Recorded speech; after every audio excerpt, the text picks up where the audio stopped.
we're going to discuss the seventh beatitude. And this is the second to the last. And as we learned in the first six beatitudes, sige nga po, kung nakikinig kayo doon sa mga previous na mga beatitudes nating napag-aralan, Beatitudes means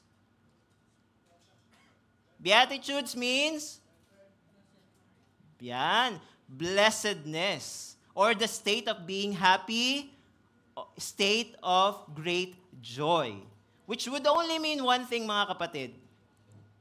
That nasundan po natin yung ating mga napag-aralan, kung ipinamumuhay po natin yung ating mga natutunan, which is a result of our faith in Him, of course, we should have by now a solid understanding of what God has planned us to become. Di po ba? Which is, as a result of our faith in Him. Napaka-interesting na topic po ang ating pag-uusapan, mga kapatid.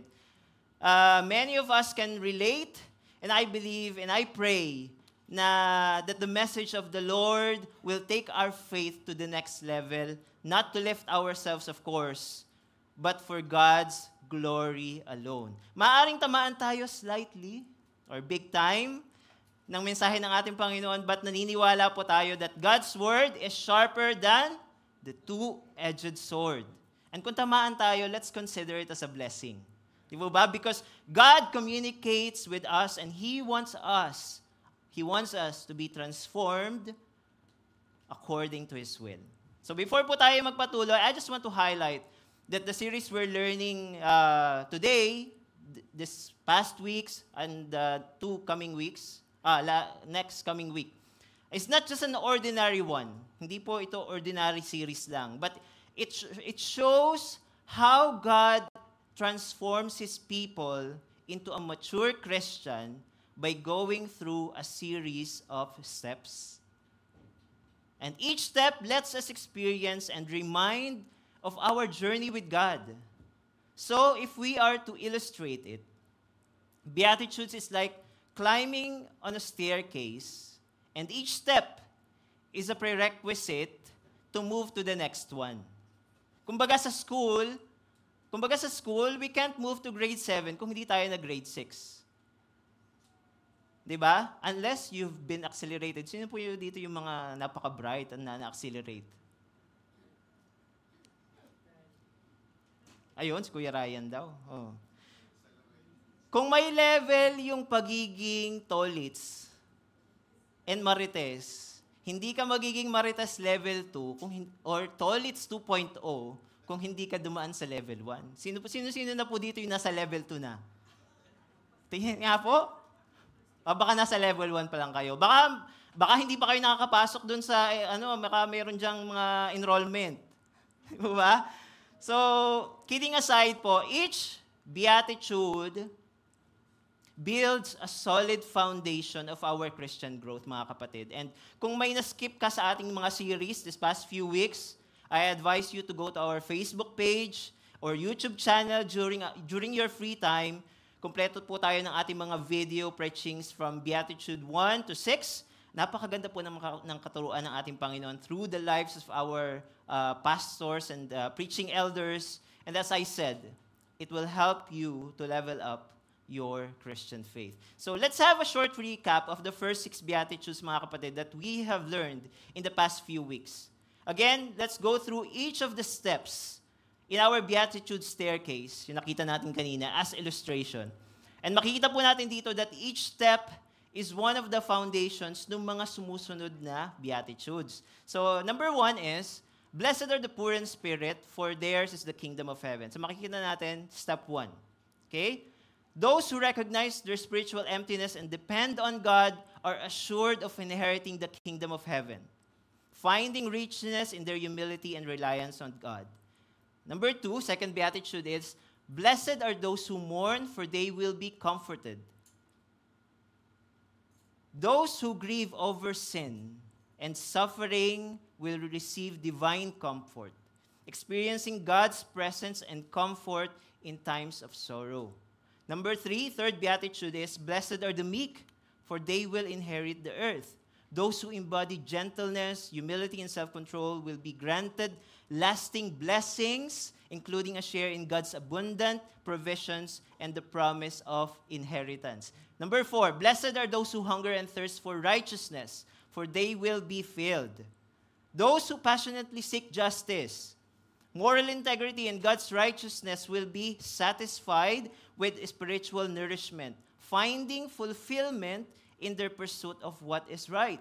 Number 5, blessed are the merciful, for they will be shown mercy. Those who show compassion, forgiveness, and kindness to others will receive God's mercy and grace in return, experiencing the overflowing love and forgiveness of God. And the 6th beatitude is, which was taught by our brother Ivor, napakaganda po ng ating pong discussion last week, blessed are the pure in heart, for they will see God. Those with sincere, undivided hearts, free from deceit and impurity, will have the privilege of encountering God's presence and experiencing His divine revelation. Now, let us unfold what God has prepared to us this morning. The 7th beatitude that says, sabay-sabay po nating basahin ang ating text this morning, which can be found in Matthew chapter 5, verse 9. Sige nga po, sabay-sabay po nating basahin. Blessed are the peacemakers, for they will be called children of God. Let's pray. Lord, we praise and glorify you. We thank you for this opportunity that we gathered again this morning to listen to your word. Thank you for the joy that we have right now, Panginoon.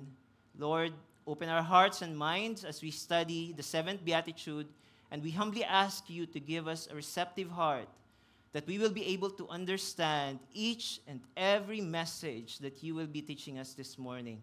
Let us focus on your word today, and let no work of the enemy prosper. In your most precious name we pray. Amen and amen. Okay. From the first 6 beatitudes that we have learned, alam na po natin for sure ang ibig sabihin ng salitang blessed. Di ba? Where the Lord started each beatitude. We all want to be blessed. Amen po.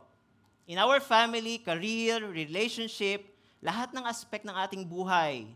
And kapag blessings na yung pinag-uusapan, our ears get tickled.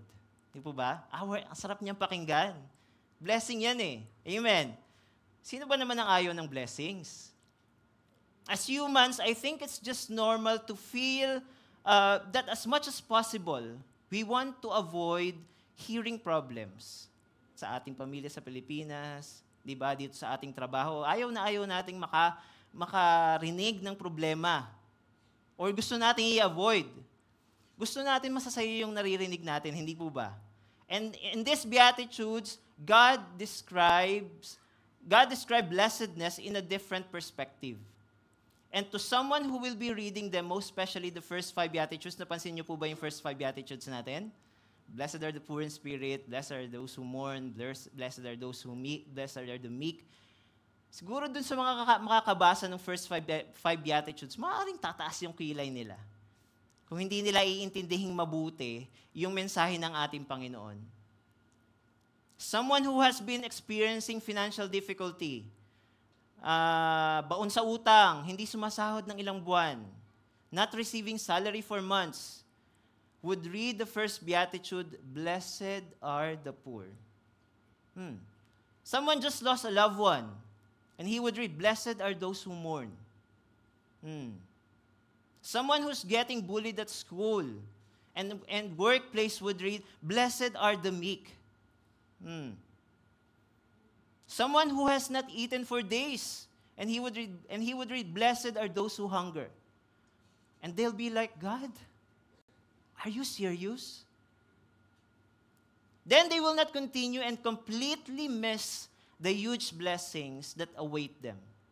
Now, the Greek word translation of blessed means happy, blissful, or literally to be enlarged.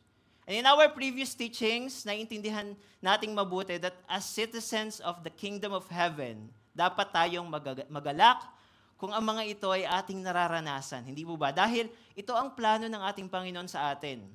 Ito ang plano ng ating Panginoon that we are just in the right track. Kagaya ng illustration natin kanina. So, blessed are the peacemakers. How do we understand this, mga kapatid? How do we understand blessed are the peacemakers? In a very light sense, parang ang daling intindihin, di po ba? Lord, starting dun sa verse 5, where you said, blessed are the merciful. Verse 6, blessed are the pure in heart. Lord, ako to eh. Tapos verse 7, peacemakers. Lord, sinasabi ko na nga ba, ako nga to eh. Ako yung tinutukoy mo dito eh. Hindi ako pala away na tao, napapagbati ko yung mga nagkakaaway dun sa trabaho ko, napapag-reconcile ko yung mga hindi nagkakaunawaan. Lord, this is me. Sounds easy, hindi po ba? Sounds easy. Yes, you might be right. But let's have a deep dive at the word peacemaker. And alamin natin, ano ba talagang ibig sabihin ng Lord sa word na ito? Let's start from the root word, peace, which is shalom in Hebrew word. Nakakatuwa si Shalom kanina. Kung nakita nyo lamang po, talagang nagtataas siya ng kamay, pumapalakpak sa Panginoon. Nakaka-bless. Parang alam niya na siya yung pangalan niya yung pag-uusapan natin ngayon. Di ba ba? So, punta ka na nga lang dito, Shalom, at ipakita mo yung iyong nakakatunaw ng ngiti. Okay, dictionary.com defines peace as the state of not being interrupted or annoyed by worry, problems, noise, or unwanted actions. In other words, this definition refers to the state of being calm. Sa Tagalog, payapa or hayaha yung buhay. Sino po dito yung makakapagsabi na hayaha yung buhay nila? Sige nga. Sino yung makakapagsabi na hayaha? Ayun, si Kuya Marlo. Praise God. In the business of life these days, mga kapatid, in the business of life, alam niyo ba na nagiging simple na lang, yung definition ng mga tao sa salitang peace in the business of life? Alam niyo yun, dahil sa tingin nila sobrang mahirap na ma-achieve yung talagang peace. Minsan, ang sukatan na lang nila ng peace is like this. Yan. Basahin nga po, having an empty laundry basket is the best 5 seconds of the week. Minsan, ganyan na lang yung sukatan ng peace nila. Ang sabi dun sa kabila, isa sa nagpapasaya sa mga nanay, empty laundry basket. At hindi yan tumatagal. Minsan, 5 seconds lang tumatagal ng empty. Di ba? So, yung makita lang nila, yung laundry basket na walang laman, kahit 5 seconds lang. Sino po yung nakaka-relate dito? So, yung iba naman, ang sukatan nilang ng peace is, yung makita nila yung asawa nila na natutulog. Ang hayahay ng buhay. May pumalakpak o nakita ko may pumalakpak. Kahit naghihilik pa yan, kahit yung paghilik niya talagang may movement pa, ganun pa talaga. Di ba? Yung may paggalaw pa. Sino po yung mas nakaka-relate dito? Katataas. Okay.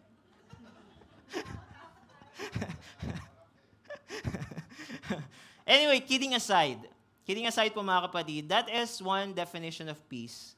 And for us na mga anak na ng ating Panginoon, we know our source of peace. Hindi po ba? We know our source of peace and that is Jesus. We'll talk more about that later. And to others, most especially those countries who have been experiencing war, unrest, political conflicts, peace is a very precious thing for them. It's a very precious thing for them. They've been longing it for their whole lives. And real talk tayo po mga kapatid, peace is hard to achieve or maintain between two conflicting countries. Yung nararanasan natin ngayon, di ba, sa West Philippine Sea, mga gera around the world, conflicts between beliefs, races, yung stand ng bawat miyembro ng family member natin, kung ano yung mga paniniwalaan nila, yung stand nila sa kanilang mga paniniwala, and a lot of things. And this proves us one thing, mga kapatid. And this boiled down to one sad reality, that it's not that easy to give peace to someone, lalo na if the pain if the pain is too deep. Di po ba? Again, we'll talk more about that later. Now, we know about peace. Let us know about peacemaker. Let us know about peacemaker, which is the main word for this beatitude. Peacemaker. It is translated in Greek as this. Nababasa niyo po ba? Nababasa niyo po? Ako din hindi. But according to my study, this is pronounced as Irene Poios. Irene Poios, which simply means to make peace. Binaligtad lang, di po ba? Simple. But what does it really mean to be a peacemaker? Alamin po natin. Dictionary.com defines peacemaker as a person who tries to influence people, organizations, or countries to stop fighting or arguing. So if we're going to read the verse, blessed are the peacemakers, for they will be called the children of God. So kagaya nga na nabanggit natin kanina, we can simply say, ay, pasok ako dito. Pasok ako dyan. I can be a children of God. Eh bakit? Eh kasi wala naman ako kaaway. I don't start a fight. Someone would say, I can say I'm a peacemaker. Kasi pagpasok ko sa office namin, tahimik. Walang nagsasalita, napaka-peaceful. Bakit naman kaya? Hindi naman kaya tahimik at mukhang peaceful sila dahil takot sila sa'yo, kapatid. Peacemaker akong matatawag kasi simpatiko ako. Makarisma. Nakatingin ako kay Kuya Roger. Makarisma. I have that charisma. I have that charisma that when I speak and tell them to reconcile, they do. And they really listen to me, and they really listen to every word that I say. Start kaya ako sa group namin. Diba? So these are the types of peacemakers that God wants us to be. And God has a special requirement po, mga kapatid, for anyone who wants to be one. Ano po kaya yon? Nakita nyo na kanina. Everyone should have this. And yes, that is peace. It's quite simple actually. Di po ba? Technically and logically speaking. Hindi po ba? One interesting question would be, how can someone promote peace that he or she doesn't possess? One interesting question. Paano magiging peacemaker ang isang tao kung sa sarili niya wala siyang kapayapaan sa kanyang puso? Interesting, di po ba? Parang ganito lang yan. How can a beauty products endorser promote a beauty product if she herself doesn't wear makeup or she hates makeup at all? Oh, may nag-yes. Sino kaya yung ayaw mag-makeup dito na babae? Okay, he or she won't be effective, hindi po ba? He or she won't be effective. Hindi siya makakabenta. Ganon din po sa isang taong gustong maging peacemaker or sa Tagalog, taga-pamayapa. Without peace in our hearts, we can never be a peacemaker. Tandaan po natin. Now the question is, what kind of peace do we need to have? Anyone can say, yes, I have peace. I can smile. I can make people reconcile. I can give advice, but deep within, you're drowning. Deep within, you're struggling with your vices. Outside the church, you're a totally different person. Why? Because you don't have the peace that comes from God. And that's what we only need. Nothing more and nothing less. And if we have that peace, mga kapatid, umaapaw po ito sa atin. It pours out effortlessly, and that qualifies us to be a peacemaker. And therefore, we can be called as children of God. And the Bible tells us a couple of passages, mga kapatid, about the peace of God and what it does for us, believers.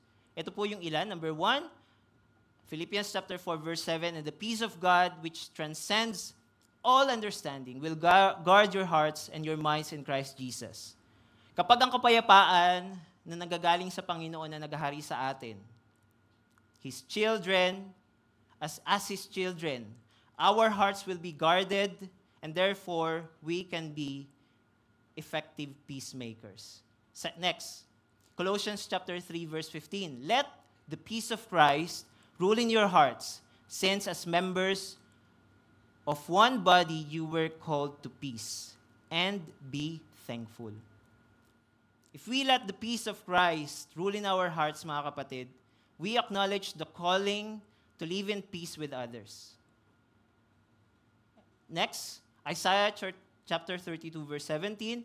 This speaks, the fruit of the righteousness will be peace. Its effect will be quietness and confidence forever. And this speaks about the connection between righteousness and peace, indicating that peace flows from a foundation of righteousness. Kung wala po yung righteousness sa ating mga puso, mga kapatid, being the foundation of peace, hindi po natin makakaptan yung kapayapaan, and therefore will not be a peacemaker. Now, can we confidently say that we are all peacemakers? Can we confidently say? Amen?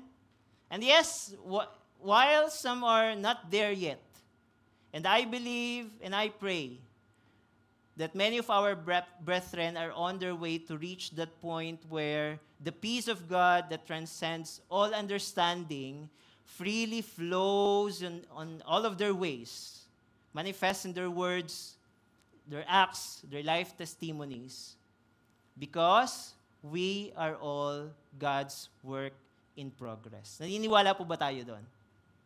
Amen. Tahimik nyo ah. And let us be reminded of this, mga kapatid, that once upon a time, dapat alam natin lahat to, that once upon a time, we were all subject to peacemaking. Naniniwala po ba tayong lahat? Yes, because sin separated us away from God. Isaiah chapter 59, verse 2, but your iniquities have separated you from your God. Your sins have hidden his face from you, so that he will not hear. It created a big gap between us and God, and therefore, we became God's enemy. And the peace was impossible to restore unless there's a sacrifice. And alam po natin that during the Old Testament, sacrifices were made by killing and offering animals, but they were not enough to compensate yung kasalanan ng mga tao. At ito po ang sinasabi sa Hebrews chapter 10, verse 4. It is impossible for the blood of bulls and goats to take away sins. Until the time that our Lord Jesus Christ came into this world as the ultimate and final sacrifice to restore peace between mankind and God. Romans 5:10, for if while we were God's enemies, we were reconciled to him through the death of his Son, how much more, having been reconciled, shall we be saved through his life? Because of Jesus Christ, our peacemaker, the Prince of Peace has made peace with us, and we are no longer enemies of God. Ang ating pong Panginoong Jesus ang nagsilbing bridge for us so that we can have peace, reconciliation with God. John 3:16, for God so loved the world that he gave his only begotten Son, that whosoever believes in him shall not perish but have eternal life. And that is the interesting part, mga kapatid. Jesus' death served as a payment for us to experience that peace which brings me to my next point. Now that we have that peace that comes from God, we have been justified through Christ. Amen. What do we have to do now? What do we have to do now? Well, Apostle Paul tells us in Colossians chapter 3, verse 15, let the peace of Christ rule in your hearts, since as members of one body, you were called to peace, and be thankful. So this peace we have with God, mga kapatid, this has to spill out. This has to spill out around us. Kailangan dumating siya sa point na dumating siya sa point na yung umaapaw na ito. Umaapaw ito sa atin. Yung kapayapaan bilang mga anak ng Diyos. So, yung bang kahit hindi na sabihin sa atin, kahit hindi na natin sabihin sa mga tao that we are Christian, but people will see something different in us. Di ba? The peace of God freely flows. And it's evident sa ating mga gawa, sa ating mga pananalita. And if the peace between us and God is positioned vertically, ito po yung ating pag-ipag-usap sa Panginoon, getting peace from God vertically. We also have to experience the horizontal position. What do I mean by that? Ano po yung ibig sabihin ko dito, mga kapatid? We have to make peace as God designed us to be. We have to make peace as God designed us to be. So, kung paano po natin tinanggap ang kapayapaan galing sa Panginoon, ganon din naman po natin gagawin yun sa ating mga kapwa bilang tayo na mga itinalagang peacemakers. So sundan po natin ang ating Panginoong Jesus bilang our great model, our ultimate peacemaker. Kagaya po na nabanggit natin kanina, our Lord Jesus Christ paved the way of our reconciliation with God, the gift of salvation, and we are called to emulate or gayahin po natin yung kanyang peacemaking mission as we journey in faith. At maaaring sabihin ng iba, pakikipagbati lang yan. It's so easy. While some may view peacemaking as merely reconciling people and promoting peace, lagi po nating tandaan, mga kapatid, that peacemaking is a profound task that requires dedication and understanding of God's purpose in us. Let us be guided by the following points on how to be an effective peacemaker according to God's plan. So how to be an effective peacemaker? Pag-uusapan po natin, and we have at least 3. Number 1 is, sabay-sabay po natin basahin, 1, 2, 3, and seek genuine reconciliation or genuine reconciliation. Let us ask ourselves, mga kapatid, kapag mayroong hidwaan or misunderstanding sa ating group na kinabibilangan, sa ating pamilya, sa ating workplaces, sa ating group ministry, in our circle of friends, sa ating mga teens, yung mga teens natin, who are having their own circle of friends too. How do we deal it as a peacemaker? Tayo po ba yung nagpo-push na ma-resolve yung conflict between the concerned parties? Or tatahimik na lang tayo para wala na lang gulo? Para hindi na maungkat yung issue. Peace fakers po ang tawag doon. Peace fakers. Tatahimik na lang ako. At least pareho ko sila kakampi. Wala akong kinikilingan, marami akong kaibigan. Ganun po ba tayo? Paano naman yung talagang nag-cause ng conflict? Wala na lang, so okay na. How about the offending party? How he or she learns from his or her mistake? Mga kapatid, actively pursuing reconciliation involves more than just resolving surface-level conflicts. Yung bang hahayaan na magkalimutan na lang without having a proper closure. Mga kapatid, seeking reconciliation requires a deep commitment to understanding the root causes of conflicts. Tandaan po natin, and listening with an open heart and engaging in meaningful dialogue to address underlying issues. And true reconciliation goes beyond mere peacekeeping. Hindi lang po ganun kasimpleng peacekeeping. It seeks to restore broken relationships, heal wounds, and rebuild trust. As peacemaker, dapat tayo po yung mag-act as agents. Agents po tayo of transformation. Tayo po yung dapat nagpa-facilitate to have that genuine reconciliation that reflects God's redemptive purpose, God's redemptive love and grace. Matthew chapter 5 verse 9, "Blessed are the peacemakers, for they will be called the children of God." Nakuha po natin, seek genuine reconciliation. And number 2, practice forgiveness. We forgive because we were forgiven. At yan po ang reminder sa atin ni Apostle Paul as Colossians chapter 3 verse 13 reminds us that bear with each other and forgive one another.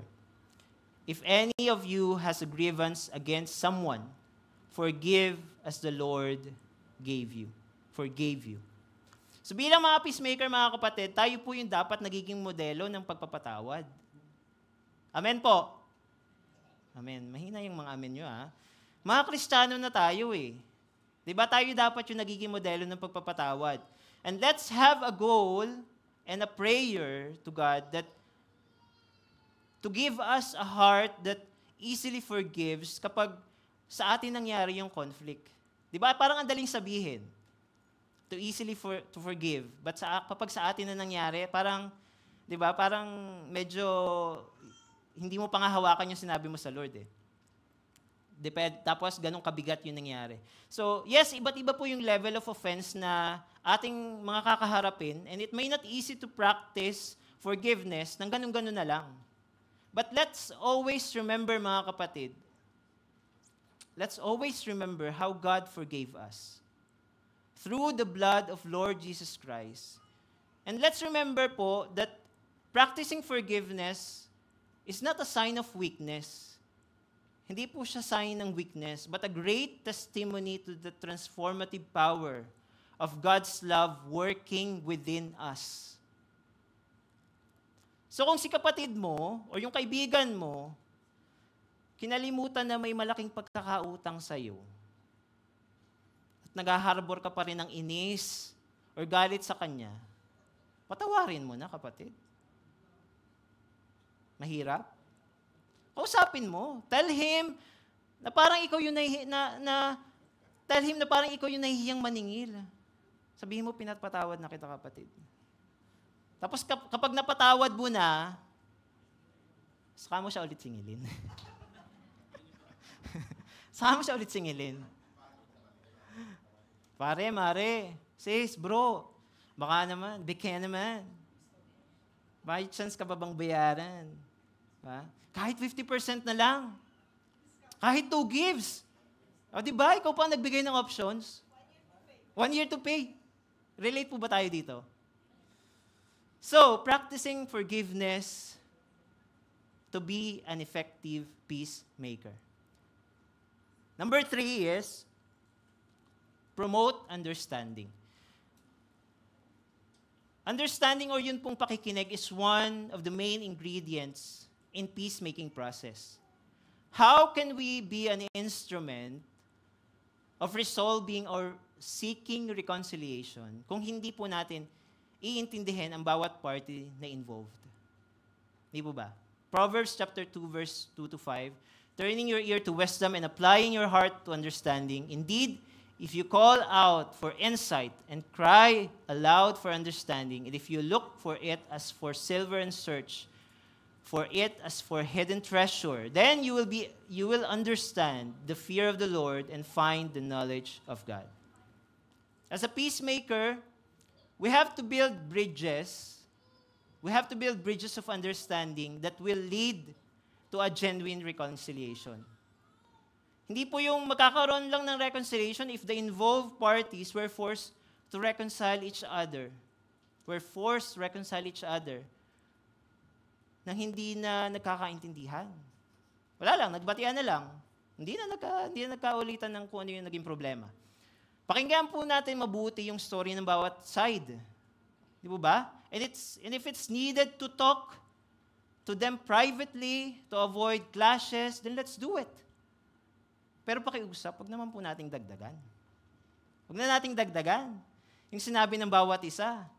Wag na nating panindigan yung pagiging maritas level 2.0 natin, pagiging level 2. Wag na nating panindigan yon.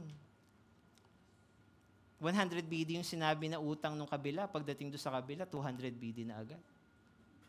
May tubo na agad. So, hindi po ganon, mga kapatid. And we have to promote understanding. At kapag nakita po nila through their own experiences that it's the understanding that driven by God's peace that you practice and listening that led to their genuine reconciliation. magkakaroon po ng ripple effect. Alam niyo yung ripple effect? Magkakaroon po ng domino effect. And they would do the same way to reconcile to others too. Eh di ang saya ng buhay, hindi po ba? Saya ng buhay. So again, let's have a recap on how to be an effective peacemaker. Number 1 is seek genuine reconciliation. Number 2, practice forgiveness. Number 3, promote understanding. And finally po mga kapatid, as a result of being effective peacemaker natin sa ating Panginoon, napakasarap pong pakinggan and to claim God's declaration that as we make peace, we seek genuine reconciliation, we practice forgiveness, we promote understanding. We are called to be a children of God. That God welcomes us in His kingdom. Amazing and exciting, hindi po ba? Amen. And as a conclusion, let me leave you 5 qualities of Christians that qualify us to be an effective peacemaker sa pamamagitan po ng peace na acronym. Letter P, a peacemaker should be prayerful dependence. As peacemakers po, we should rely on God through prayer, seeking His guidance and wisdom in promoting peace in all situations. E, embodying Christ's love. To be peacemakers po, we must reflect the love of Christ in our actions, interactions, and responses to others, showing compassion and forgiveness. A, attuned to the Spirit, attuned to the Holy Spirit. By being attuned to the Holy Spirit, we can discern God's leading and follow His direction in fostering and reconciliation and harmony. And letter C, compassionate understanding. Peacemakers should seek to understand others with empathy and compassion, striving to see situations from different perspectives. And letter E, lastly, is empowering others. True peacemaking involves empowering others to find peace, reconciliation, and hearing through God's grace and love. Again, peace is prayerful dependence. Sabay-sabay po nating basahin. P, letter E, A, C, embodying Christ's love, and letter E, empowering others. And we have, tandaan po natin yan, and we have 2 peacemaking equations na dapat po natin tandaan. And that is, no God is equals to no peace. The next is, no God, no peace. Let us pray. Father, we thank you for being with us throughout the delivery of your word today. We pray, O God, that whatever we heard this morning, we're not just simply heard by our ears, but the lessons we learned will be used as we walk our journey of faith with you, O Lord. Help us to be an effective peacemaker, O God. Empower us. Let us be the salt and light that you designed us to be, and let the peace that's coming from you, that transcends all understanding, freely flow in us. We cannot do this without you, Lord. And just use us as a vessel of reconciliation so others may find peace with you and receive your healing and forgiveness through the richness of your grace and mercy. We ask this in the most beautiful name of our Lord Jesus Christ. Amen and amen. To God be the glory po.